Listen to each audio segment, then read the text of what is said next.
This is the calm before the storm. Right now, the opening ceremony is going on at the BT Young Scientist Technology Exhibition. Young people being told by the president how they're all going to achieve a lot. Thing is, they're already achieving a lot. Like these projects, they're going to wow you, they're going to be amazing. So let's go meet some of them. I'm loving the outfits the two you have. So tell us about Smog Sucks, because this is a fantastic looking contraption you got here. So we created a filter that sprays water on top of the smoke coming out of the chimney to reduce the dust coming out of it, particularly matter.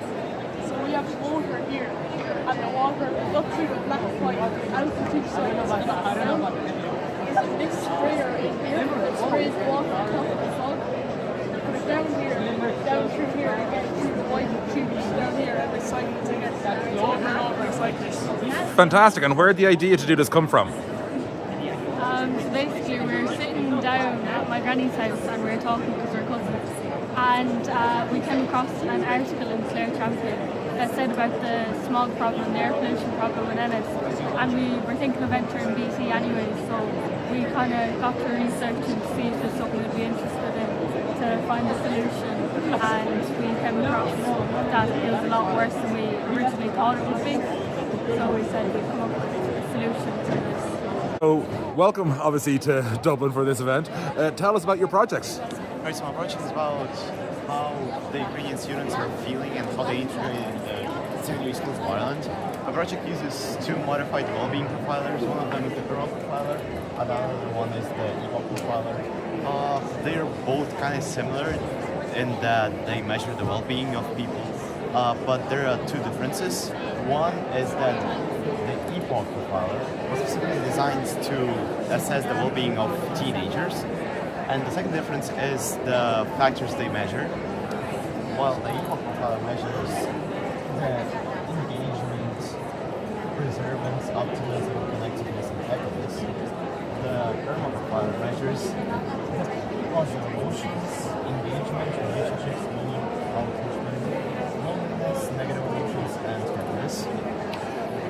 I've started doing this project because a lot of my Ukrainian friends started complaining about how the Irish school is hard for them. Then I asked a couple of my friends from a different county, and I got pretty much different answers. In conclusion, the Ukrainians are feeling pretty good in Irish schools. There is a big problem with the language barrier, but it will be fixed in a year or two of attending EL classes and being and talking to people. Tell us about your project. So my project is on the moving sofa problem, and basically... What is the moving sofa problem? The question everyone's asking. It's basically what is the largest area that can be maneuvered through an L-shaped corridor? So just like that, like L-shaped. Oh, I know this one too well, yes. Yeah. In real life, not the actual maths behind it. Yeah. Well, you know, the thing is, in real life, most normal people just flip it on its other side and turn it around. Mathematicians aren't normal people, so they decide to make it mad complicated. But basically, in my project, I was studying the optimability of this sofa right here, which was the leading solution for the longest time.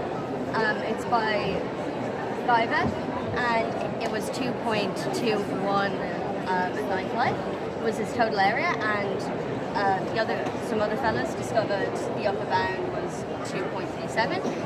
In my project, basically, I was looking in testing, since this is a very balanced design, you know, you can see it's pretty symmetrical.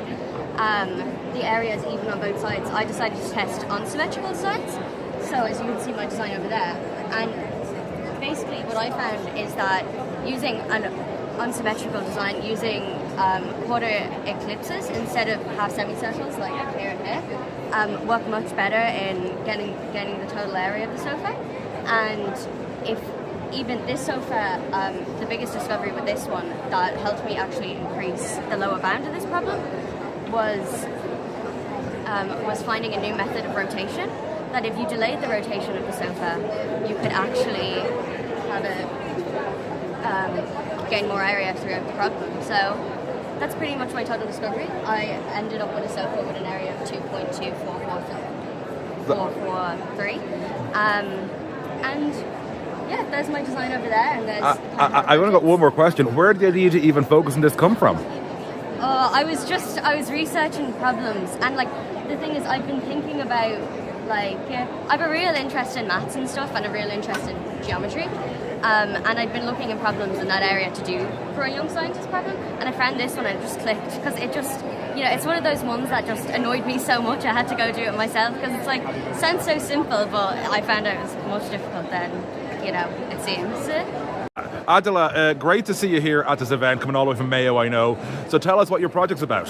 My project is an app that I've created for people with speech disabilities. So it's a new approach. Normally a speech communication app for people with speech disabilities will have one key feature, like one mode of communication, but mine has integrated 3 different ones. The 3 key features it has integrated is a flex sensor glove that people who know how to use sign language can wear and sign. The sign will be translated into text, which will then be sent to an app where it can either be read aloud, translated into a different language or a different sign language, and the response can be sent back to the app's LCD screens. There's a camera translator where you can sign and it'll translate it as well. And there's a blink detection keyboard for people who have paralysis or quadriplegia, stuff like that. So people who are immobile and can't move, there'd still be a way for them to communicate using their eyes. And I'm going to ask you a natural question. Where did the idea to do this as your project come from? So I have 2 cousins who have speech disabilities and a very close friend of mine that suffers from communication issues. So yeah, I've seen his struggles and it's inspired me to pursue and create this project. So as you've probably guessed from the first couple of projects, this is my annual event where I basically find out that I'm not as smart as I think I am. But it isn't just about me learning that I am quite as intelligent as I think I am. There's also an awful lot here where we see young people helping out other young people. The next couple of projects are focused on helping neurodivergent people and helping them have more involved lives with neurotypicals. Aoife, you've come all the way from Cavan for this, so tell us what the project's about. It's about a new and efficient way for neurodivergent students. It has to do with voice cancelling headphones. And This girl's really cute. I'm not sure it's a guy or a girl, but they're really cute. And I'm loving the whale. Sorry, shark, oh my word. and it's basically like a new way to these headphones, where basically it has the same properties of headphones, where the muffling part and all that, but it also muffles the teacher's voice in the classroom. If you were to put these on, all the kind of stressful noises like chairs and pens clicking and stuff like that, they're muffled. But that also includes the teacher's voice. So we made a new sort of, product where it amplifies the teacher's voice while muffling all of the other sounds. I'm just going to get a hand the mic to Anastasia, if that's okay. Anastasia, where did the idea for the project come from? We noticed that in mainstream classrooms, like say woodwork or technology, some students would be wearing noise-cancelling headphones, and we were wondering how could they hear the teacher. And we found that in this graph where you can see that students wearing noise-cancelling headphones have the worst performance rate overall. And we just wanted to create a product that would be inclusive and effective for their full potential in education. Carl, tell us about the project and what you're doing with it. Yeah, so our project is researching the benefits of sports for neurodivergent people, and we did our project in 3 different ways, and we researched background information first from different sources, such as the Childmind Institute and also the Dyslexia Ireland. Then we did a survey with around Kerry to find out more information about what neurodivergent people experience. And finally we did interviews with an occupational therapist and our school Senko to gain a different angle of neurodiversity in schools. That's great. I'm going to hand the mic to Philip. So Philip, so tell us why you wanted to do this project. From my own personal experience as a neurodivergent person, I have dyspraxia myself, so I thought it would be quite interesting. And we both have a strong connection with sports, so both rugby players, so I thought it would be interesting. So my project is about understanding the knowledge of young people about gambling. Gambling is a huge issue in Ireland. Yearly we lose about 3.2 billion to gambling, and we currently have the third highest losses per capita in the world, which is shocking. This is important to me because I want to help other people understand like how dangerous gambling is and how gambling is hiding in things you're doing all the time, such as arcade games and raffles or bingos or even video games. And so, and that's the thing, because like, so what have you learned during the project? What did you find out? I've learned so much. I've learned that gambling is extremely high in 10 to 18-year-olds. Wow. Yeah, in my project, at the start I asked, do you partake in gambling to all students? I had 565 responses. 25% said that they didn't gamble. By the end, 68% said that they gambled. This is like a 40% increase, which is like major. That sounds like an awful lot for kids that age. Yeah, I mean, like, gambling isn't just betting, although some of these kids are betting with their parents. About 20% bet multiple times a year with their parents. Gambling is also, like I said before, arcade games, video games, buying in-game currencies and loot boxes is a huge source of gambling in young kids. Playing raffles, all that kind of stuff that you would never think is gambling. So there's always a bit of entertainment in this, and one student stood out to me in particular with this, with her view on why she wasn't being engaged about learning about space in the solar system. I wanted to help change that. Okay, I'm seeing the astronaut helmet, I'm seeing the spacesuit, and I'm seeing the star at night. Tell us what your project's about, please. My project was inspired by my disinterest in the Earth and Space chapter in the Junior Psycho Science course. Yeah, and so what did you want to learn from it? I wanted to see if anybody else was lacking interest in seeing all these astronomical events, because I did my own research and I found really cool stuff that was going on that you could see from Ireland. And I was hearing about the Northern Lights that you can see, and the next day after it happened, so it was already over and there was nothing you could do about it. You couldn't watch it and it's over, done with. I feel like that's so pointless. So I first off made a calendar, a digital and an online and a paper calendar with all the astronomical events that will be happening. The online calendar has links on it for every day that something's on, and it explains the astronomical event that's going on. Then I made 2 books. Oh wow, yeah. For my little cousins because they wanted to get involved. I feel like that'd be a great way to get primary school children, like give them a bit of an interest in the subject. And I also made this board game. Oh, yeah. It's called Space Race. And it has, I put all the little men away, sorry. Oh no, this is amazing. It has all these little men, and you roll your astronauts, and you roll the dice, and then whatever number you move, that number. Yeah. And you take a card. Okay. And you land, and all the cards have junior cert questions. Oh wow, I'd be in so much trouble. And then the answers on the back. Yeah. So that'd be a great way to.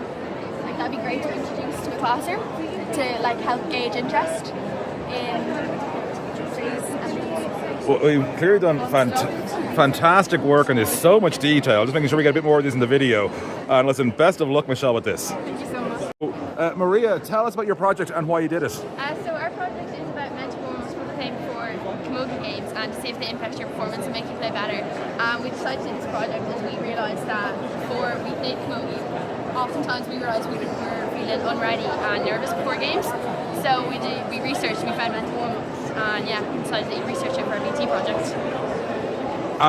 What have you sort of learned from this, and why did you want to do this in the first place? We've been playing camogie for around 8+ years. Maria started when she was 3. I started when I was around 7 years old, and we are on the county team, on Meath County. So we see a lot when we're getting ready for matches. Not a lot goes on about preparing you before match. Yeah, you can do your physical, warm up, your stretching, but there's nothing really about the mind, because some people get really, really nervous before matches, and then no one really talks to them or gives positive feedback. So we created a visualization warm-up and a mindfulness warm-up. Aoife, I saw your project, and more importantly, I saw these beautiful little things back here, and I felt I needed to ask you, what's your project about? So our project is the Wind Protection Cage 2.0, and our aim is to revolutionise animal and care management.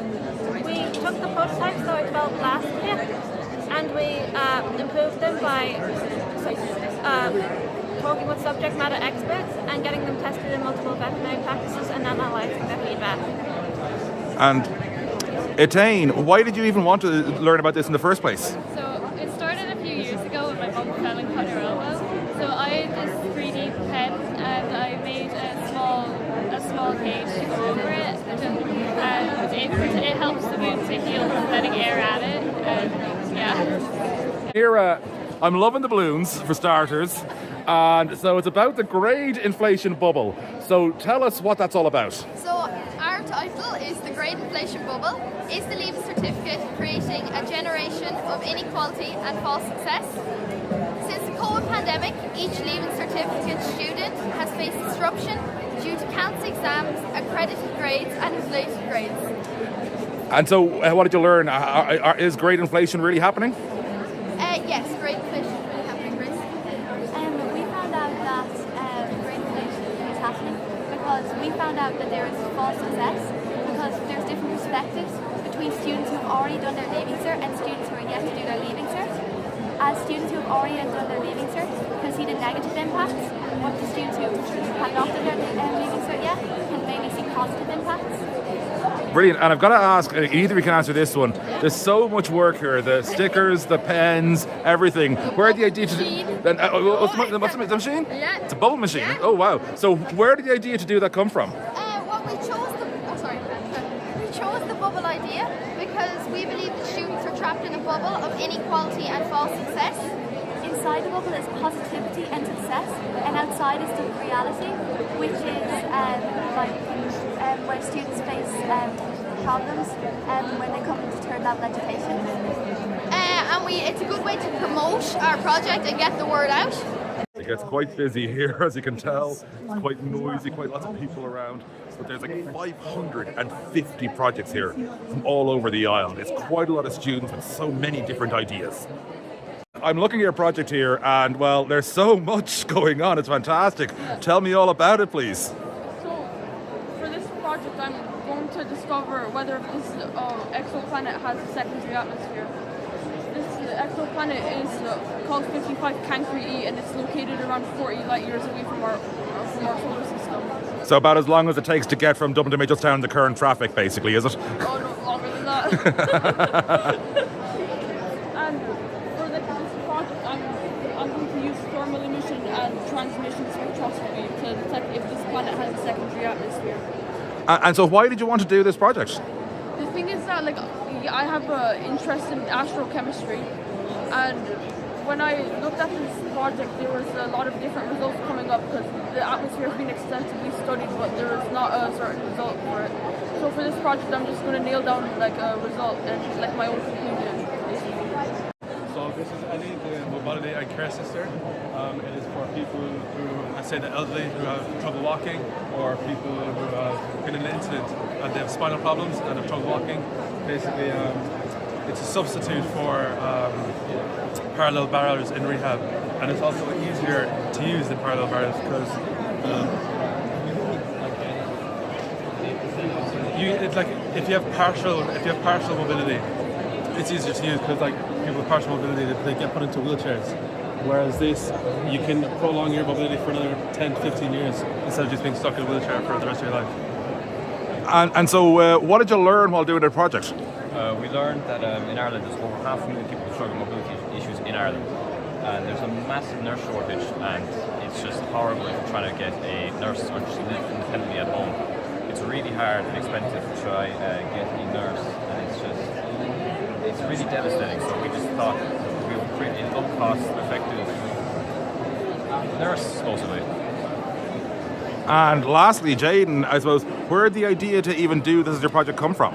So it actually came from, I was the first to start working on this really 3 years ago, 2 other boys. And it came from my granddad having his third hip replacement. And basically what it was is he was around the house, you know, he needed a lot of help with stuff, and you could just see that he wasn't as independent as he'd like to be. And that's the whole premise with Ellie. Like Ryan was saying as well, a lot of people are put into wheelchairs long before they need to be put into them. So that's what Ellie will hopefully prolong any partial mobility that you have. So when you're trying to work out the big finish video, the last project to show you all, you've got to work out what it's going to be. And well, I found 3 young women who really committed to their project about cattle. I came here, Ava, I've got to admit, mainly because your outfit has jumped out to me on the floor here. So tell us what the project's all about. Herbal remedies and gene mastitis in dairy cows, and it happens in the mammary gland in the udder, and it can happen because of like not clean like farming, and infections like cuts can like lead bacteria into the udder. And we came up with the name herbs because we were testing our herbs pattern and doing herbal remedies to prevent it. And we made our product called Gold. And Gold came up with the name because it's mastitis and the colour is gold. And it has 3 formulations: paste, powder, and a mirror block. And the powder worked best for us because it was easy for the cattle to, you know, it was easy to sprinkle into their feed. And why did you even decide this is what we're going to study? And by the way, again, the earrings, ladies, fantastic. Thank you. So we were at Laura's house for a sleepover, and her father was giving injections to her cows because they have mastitis. And we were thinking there should be a more sustainable way and more like friendly to the cows to like prevent mastitis. So we came up with the idea of herbs, like herbal remedies. And I suppose the last thing I want to ask you is, what did you learn while doing this project? We learned that it was an easier, more efficient and healthier, it's organic, and you don't have to be buying injections for the cows all the time, and you can just give it to them and they prefer it as well. So that's it here from the RDS. As ever, as I am every year, I realise that I am nowhere near as smart as I think I am. 550 projects, like I was saying, from across Ireland. It's great to get this look at it and give you a sample of some of the brilliant ideas here. This is just a sample of that, but to be able to show you some of the amazing ideas that come across from across these very young people across the island, it's extraordinary. If you haven't already, please subscribe. But I'll join you on my next adventure.